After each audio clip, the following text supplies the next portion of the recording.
quando o repórter está em campo, ele pode ser ameaçado, né, como o Daniel Camargos foi durante o seu material, que foi publicado na Repórter Brasil, Mineração Arada, os quilombolas na Chapada Diamantina. Né? Conta um pouco como é que... Por que a equipe foi ameaçada e acabou parando na delegacia? Boa tarde, pessoal. Primeiro, dizer que é uma honra...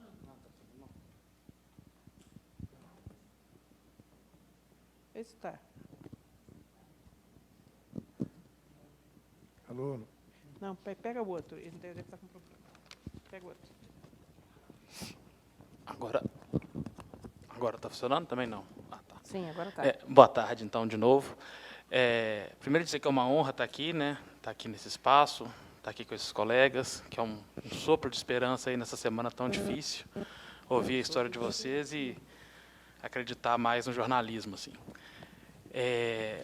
Antes também, falar que não é um trabalho, eu gosto sempre de dizer que não é que o jornalismo a gente não faz sozinho. Tem um monte, eu estou aqui com o microfone na mão, mas tem um monte de gente por trás. Tem meu parceiro, Fernando Martim, que fomos detidos juntos nessa reportagem.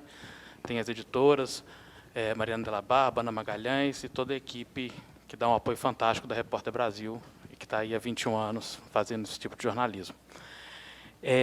Essa reportagem, a gente foi mostrar uns abusos, né, de uma mineradora inglesa na Chapada Diamantina, na Bahia, no município de Piatã, e que era em relação a duas comunidades quilombolas, de Bocaina e Mocó. E surgiu essa pauta, essa ideia de mostrar isso, né? Eu fiquei especialmente encantado assim, pela região, porque é uma região muito bonita e que estava sofrendo muito com essa mineração lá, mineração de minério de ferro, então, mineração de grande monta, com grandes minas, e que estava impactando a água, estava impactando a estrutura das casas, com as bombas e dinamites que eles explodem para a prospecção de minério, né? Era uma mineração que estava começando, e era uma empresa, assim, só tem essa operação no Brasil, enfim, era uma coisa um pouco diferente. E, especialmente, também eu tinha lido há pouco tempo o best-seller, né, o Torto Arado, que se passava na Chapada Diamantina, e fiquei com aquela história na cabeça, né? A religiosidade toda das comunidades quilombolas ali. E fui a campo contar essa história. Assim, se eu fosse pensar perto do grau de violência de outras histórias que eu já contei, que a gente conta na Repórter Brasil, era uma história sem morte. Assim, até então, né? Até hoje, ninguém morreu ali. E fui desarmado. Foi assim, a gente tem 1000 preocupações, protocolos de segurança a seguir, procedimentos a adotar, e ali eu estava assim, estava tranquilo, estava no interior da Bahia, a gente era uma empresa relativamente grande, a gente fez também um vídeo, além do texto, subimos o drone, filmamos a mineração, avisamos o porteiro, somos jornalistas, nos identificamos e tal. Ficamos ali alguns dias, acho que 5 dias, rodando as comunidades para contar essa história, para gravar com as pessoas. E, quando a gente estava se preparando para sair, já no último dia, eu falei, vamos ouvir o outro lado, né, fazer o beabá. Bati lá na porta da empresa, ela ficava na área urbana do município, super estranho, assim. Aí tinham 2 ingleses numa mesa, numa sala de reunião, a mineradora era inglesa, a gente sentou na sala, chegou um gerente brasileiro, ficou conversando com a gente, os 2 escutando, serviram um café, ficaram enrolando um tempo. Aí a gente está lá esperando a resposta, já meio chateado com a enrolação. Aí chegaram 2 policiais com um fuzil na mão e falando que a gente estava preso porque a gente invadiu a mineradora. Achei aquilo tudo muito absurdo, né? O celular não funcionava direito, ali, né, estava assim, um pouco sem sinal, não conseguia avisar. Aí, na hora que a gente conseguiu, avisamos imediatamente a redação e tal, mas a gente foi parar na delegacia, eles querendo pegar o nosso material, pegar as nossas filmagens que a gente tinha feito. E, enfim, a gente acionou lá, a gente tem, né, mais uma vez, protocolos para quando esse tipo de situação acontece, distensionar a situação, chamar os advogados, foi o que a gente fez com o apoio da redação aqui em São Paulo. Meio que resolvemos a situação e fomos embora da cidade. Mas acabou que esse episódio, né, que a gente meio que involuntariamente foi protagonista dele, assim, ele acabou catalisando uma tensão muito grande para essa luta desses quilombolas lá, né, das comunidades de Bocaina e Mocó. E quando eu fui pedir o outro lado, pedir um posicionamento da Secretaria de Meio Ambiente, o INEMA, né, o órgão de meio ambiente da Bahia, eles demoraram a responder e mandaram uma fiscalização na empresa. E viram que estava tudo errado e fecharam a empresa, interditaram a empresa. E aí, quando a matéria saiu, decorrente dessa confusão toda, já tinha alguns dias que a empresa estava fechada e permaneceu assim, interditada por meses. Recentemente, pouco antes de sair o resultado desse prêmio, ela tinha sido liberada, pagou uma multa de 5 milhões, mas, segundo a própria empresa, o prejuízo que eles tiveram por dia foi de R$200 mil, por dia fechado. E agora a Defensoria Pública da União entrou com uma ação pedindo a interdição novamente. Assim. Então, eu acho que é muito simbólico, porque o mais importante, a gente foi lá ser a voz, né, e dessas comunidades quilombolas atingidas, tentaram nos calar e tiveram um prejuízo muito grande. Assim. Tiveram um prejuízo muito grande e, pelo visto, vão ter mais problemas aí, porque tem irregularidades que estão sendo investigadas pelos órgãos federais, né? Então, eu acho que essa apuração toda foi simbólica nesse ponto, assim, sabe, da gente conseguir ecoar isso. Né, que eu falei do torturado, mas não expliquei, que eu fui com aquela coisa na cabeça, levei o livro na mochila. Assim, eu sempre gosto, quando eu vou para uma pauta, levar um livro que tem a ver com a região e ficar lendo no hotel ou no caminho. E aí, uma das pessoas que eu fui entrevistar era uma senhora, uma benzedeira, né, mais velha, assim, e ela chamava Leonísia. Eu falei, olha, que coincidência, a personagem chama Belonísia do livro, né? Aí eu falei, assim, eu já tinha comentado com o fotógrafo, ele olhou para mim. Aí a gente foi entrevistar uma outra senhora, aí ela chamava Ana. Aí eu falei, qual que é o sobrenome da senhora? Ana Bibiana. E a outra personagem era Bibiana. Eu falei, não vai ter jeito, isso vai ter que entrar no texto, né? Aí foi por isso que a gente acabou centrando nessas duas personagens para fazer uma relação com a história do livro também, né? Que é uma história de resistência, assim, e que se passa também na Chapada Diamantina. Não é naquele local da Chapada Diamantina, né? Acabei conversando para a reportagem com o Tamaveira Júnior, autor do livro, mas a dinâmica é muito parecida ali, né? Ali, no caso, era uma mineradora, no caso do livro é outra história, mas a dinâmica de não reconhecer os direitos daquelas comunidades, né? Não reconhecer que eles têm o direito de estarem ali. São duas comunidades certificadas e que estão sendo imensamente prejudicadas. Assim. As paredes das casas rachando, a água contaminada, a poluição do solo, a poeira, assim, as plantações de café, abacaxi deles completamente suja de pó de minério de ferro. E acaba que é uma realidade muito próxima. Eu sou mineiro do interior de Minas, né? Trabalhei muitos anos em jornais de Minas e cobri muito esses abusos da mineração, assim. E a gente vê aquela história se repetindo, né? Chegando agora no Chapada Diamantina, na Bahia. E você sabe que quando você falou, não, a gente tem protocolos de segurança, aí o coração ficou quentinho de novo, né? Eu falei assim, que bom. É importante para a gente, quando está fazendo um material de fôlego, ou mesmo no dia a dia, a gente tem que estar atento aos protocolos de segurança, entendeu? Para, se der ruim, o que eu vou fazer? Né? A gente já tem que se preparar antes. Né? Isso, eu só queria pontuar isso, que o coração ficou quentinho de novo. Eu estou saindo daqui renovada, estou achando ótimo. Eu queria chamar agora para essa nossa conversa da roda o Brum, que contou uma história através de uma charge, né, do jornal Tribuna do Norte. A charge se chama Pós-Estupro. Fala um pouquinho. Opa, está funcionando? Tá. Tá. Primeiro, boa tarde.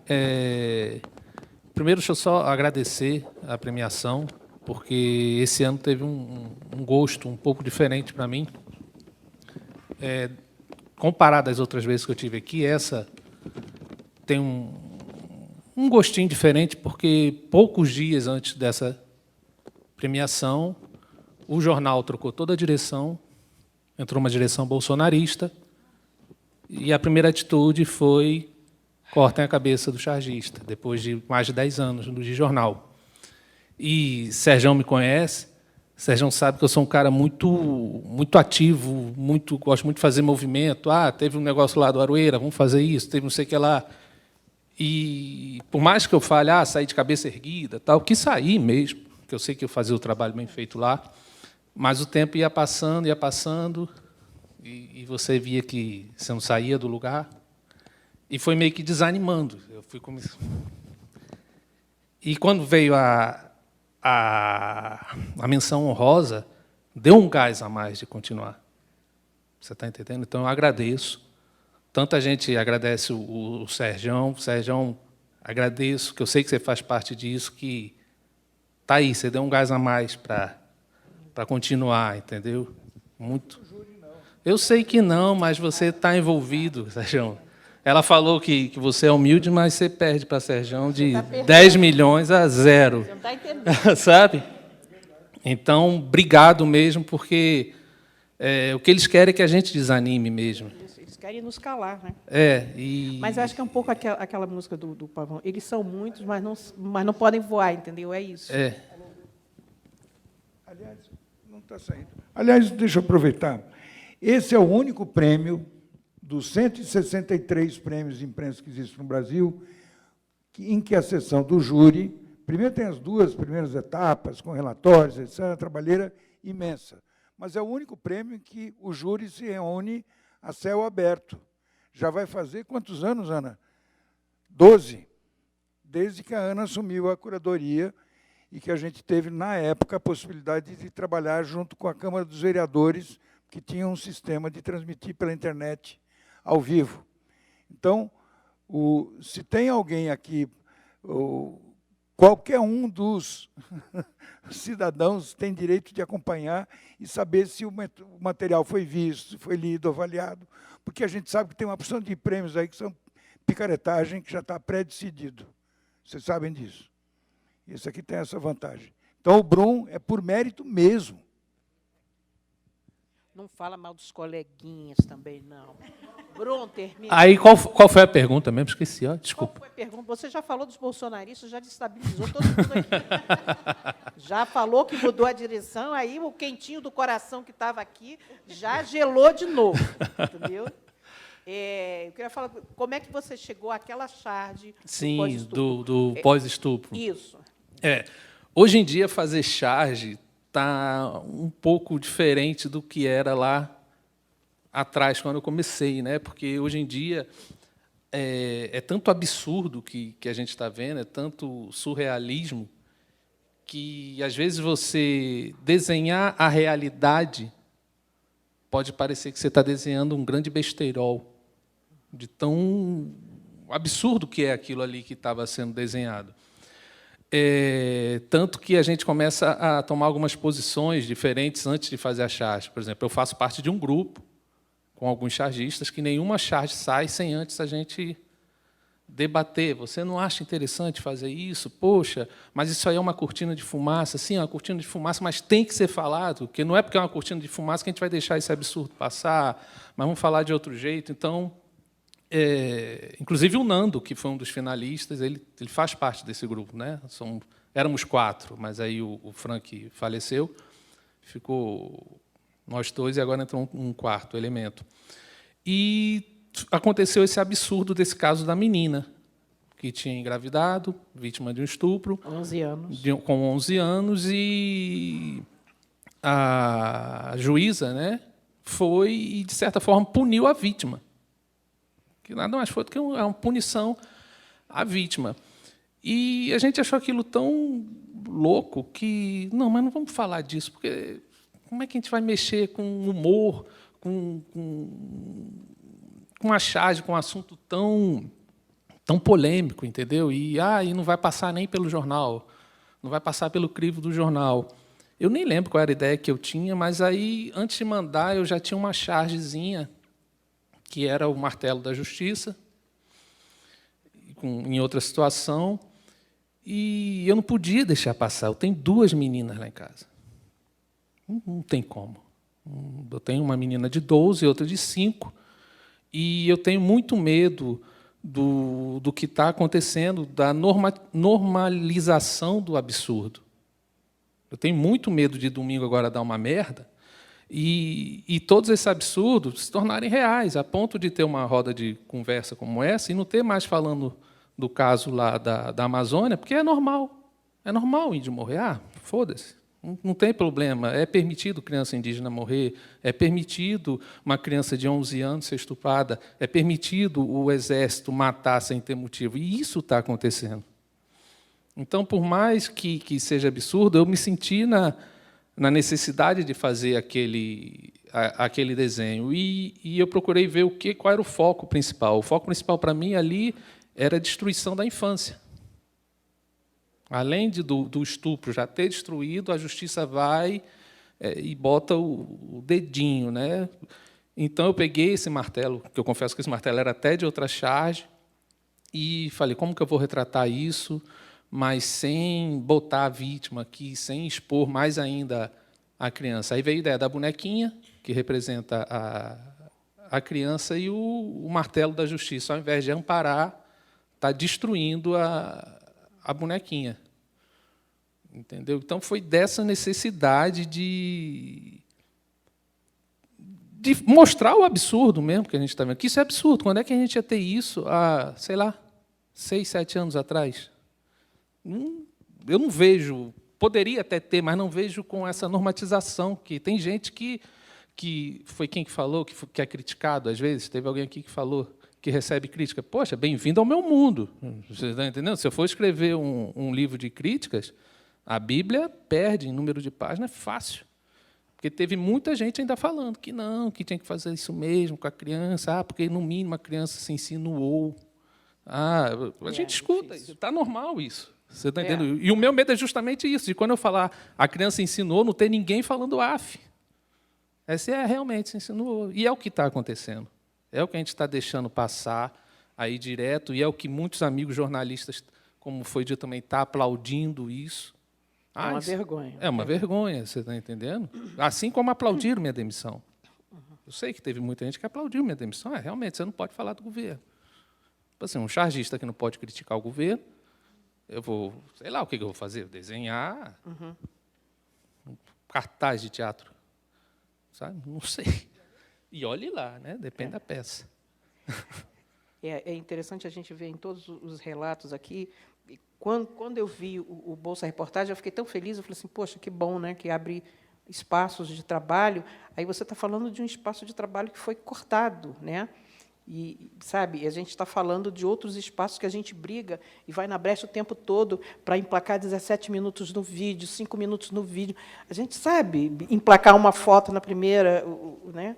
As dificuldades que existem. É lamentável que essa nova direção bolsonarista, né, tenha feito, né, tenha simplesmente pegado um talento e botado na rua, né? Eles demitiram, mas não quebraram o lápis, não. Exatamente, exatamente. A gente tem a caneta, o lápis e a voz para ficar gritando. E, por falar em voz, eu vou chamar agora para a conversa o Tomás, que é óbvio que ele vai me chamar a atenção. O Tomás Chiaverini, que eu conheci hoje, mas já se transformou no meu amigo de infância, porque já me chamou a atenção, que eu falei com ele sobre um absurdo na hora que eu escutei o podcast sobre Não Sou Mais o Pedro, sobre eletrochoque. Ele vai dizer que não é eletrochoque, tá?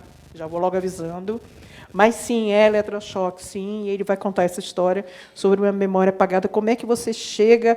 É tão absurdo quando você... Vai dando angústia, a mesma angústia que eu senti quando eu estava ouvindo a questão dos presos injustos. Aí vai crescendo uma angústia quando você escuta o outro podcast com umas histórias tão absurdas, entendeu? Vai brigar comigo, não, né? Não. Está funcionando? Tá. Tá. É uma coisa muito louca, porque no podcast eu tenho essa preocupação de... Eu sou baseado em audiência, né? Meu podcast é mantido por crowdfunding, então eu tenho que ter gente escutando. Então eu tenho uma preocupação muito grande de ter um conteúdo que chegue nas pessoas, que não seja só muito nichado, que também não seja sempre tão pesado, porque a gente está vivendo essa realidade tão difícil, né? Mas as pautas absurdas, elas acabam se impondo, né? Elas acabam chegando e caindo no nosso colo nos dias de hoje, assim. E foi doido que essa pauta chegou justamente assim, foi uma pauta que chegou pelo Instagram, é meio que o sonho de todo jornalista, né? Uma pauta que caiu no meu colo. E foi um ouvinte que falou, olha, eu tenho uma história que talvez sirva para você. E ficou um tempo lá na caixinha de spam do Instagram. Mas daí eu fui ler o que ele tinha me falado, e aí eu percebi que era uma história realmente que podia ter alguma coisa interessante ali. E eu percebi também que tinha uma relação muito humana desse ouvinte com a pessoa que tinha vivido a história, né? Ele chamava Pedro, os dois têm o mesmo nome, os dois Pedros. E aí eu propus para ele da gente fazer dele me apresentar a história gravando já. E foi muito bom fazer isso porque realmente foi um depoimento muito emotivo, assim, dele falando do amigo. E ele fala desse amigo que ele conheceu na empresa que ele trabalhava e que ele percebeu que esse amigo tinha depressão, ele também sofre de depressão. Mas daí esse amigo sumiu durante um tempo e voltou depois de meses, acho que foi até um ano depois, e falou e confidenciou a ele que tinha passado por esse tratamento de eletroconvulsoterapia e que tinha perdido a memória. E foi muito legal, assim, porque o depoimento dele é muito forte, assim, desse primeiro Pedro, né? E aí, depois disso, eu fui procurar o segundo Pedro, que é quem passou pela experiência, e a história dele era muito mais do que isso, né? Isso era só o começo da história, né? E a gente marcou uma entrevista, foi uma entrevista à distância, né? Ele fica no Rio de Janeiro. E é curioso que, acho que diferente de todas as histórias que a gente contou aqui, que vocês contaram, o Pedro é um cara de classe média, da zona sul do Rio. Isso mostra muito sobre o estigma da saúde mental, né? Que ele claro que ele é voltado, ele tem classe, ele ataca mais as pessoas de baixa renda, mas ele também ataca as pessoas de classe média, né? Não tem muita cor, não tem muito, enfim. Mas aí ele me contou essa história e foi uma entrevista muito doida de fazer, assim, porque todo mundo que está aqui é, enfim, jornalista experiente, vocês sabem como é que é fazer entrevista para perfil, né? Uma coisa que você tem que sentar com a pessoa e ter aquela paciência de ficar puxando fio, de ficar voltando, de ficar pegando nós narrativos, né? Para tornar aquela história sensível e humana, né? E o meu trabalho é muito focado em narrativa mesmo, né? Então tem essa coisa de sentar e falar, me conta sobre isso daqui, sobre esse detalhe da sua vida, sobre isso, sobre aquilo, me fala sobre a sua relação com a sua mãe, né? Uma coisa meio terapêutica assim de psicanálise, né? E o doido é que essa entrevista foi muito louca porque a gente estava falando de um período do qual ele não se lembrava. E a terapia com eletrochoque foi tão intensa para ele com a eletroconvulsoterapia foi tão intensa para ele que ele fala, olha, hoje em dia eu não sei mais se eu sou a pessoa que eu era antes. Então, muito do que ele me contou, várias vezes ele teve que parar a entrevista para buscar um diário que ele mantinha na época por causa da orientação de um desses terapeutas com quem ele passou. Então, ele tinha que ficar consultando a própria história, e tinha relatos que ele falava, olha, eu acho que é assim, mas também pode não ser. Então, é uma narrativa foi uma entrevista muito difícil de fazer, assim. Mas, enfim, ele me contou essa história, que começa com ele tinha muita depressão, ele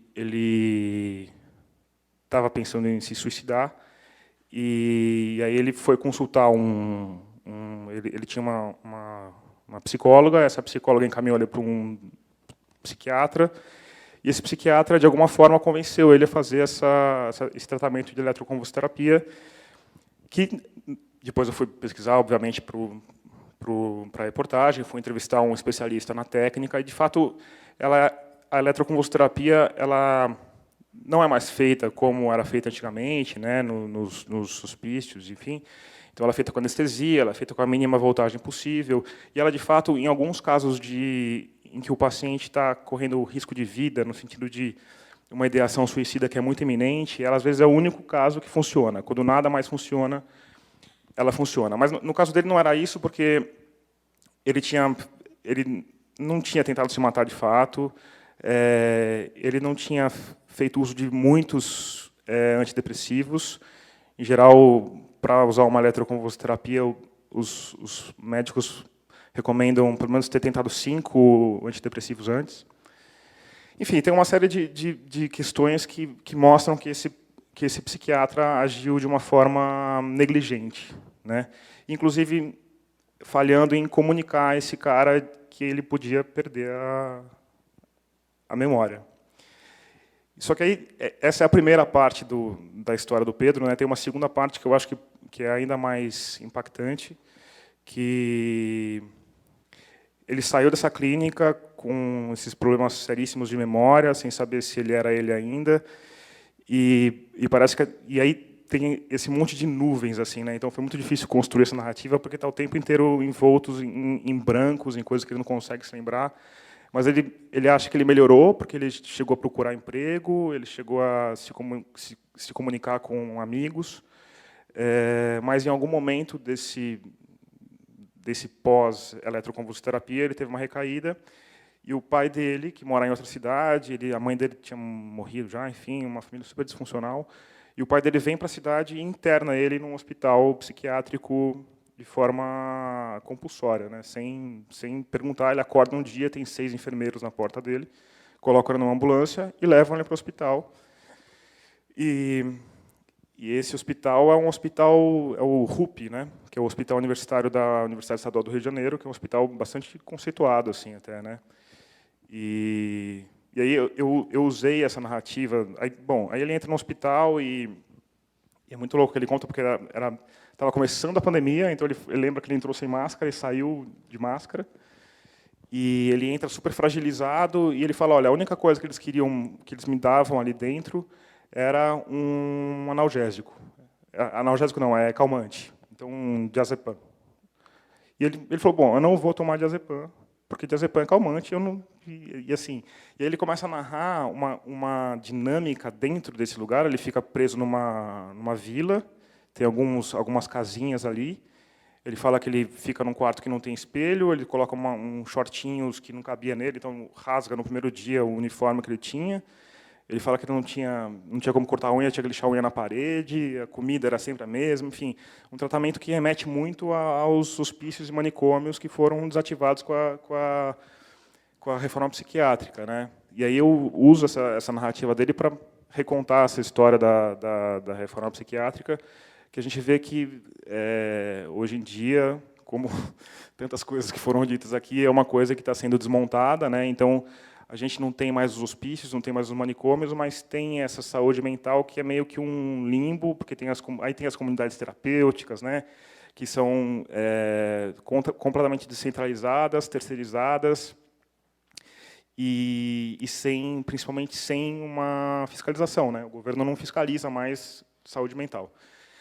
Enfim, e aí ele fica lá o relato dele é muito forte, né? Porque tem essa coisa de eu lembro dele falar assim: olha, qualquer coisa que você faz numa situação dessa é sinônimo de você estar com alguma doença mental. Então, se você está parado é porque você está catatônico. Se você está nervoso, você está irritado, então você tem que ser acalmado. Se você está, então tudo que você faz ali naquela situação nada resolve, né? Ele ficou 1 mês ali dentro. E aí o episódio é dividido em 2 partes, né? Tem a primeira parte, que é a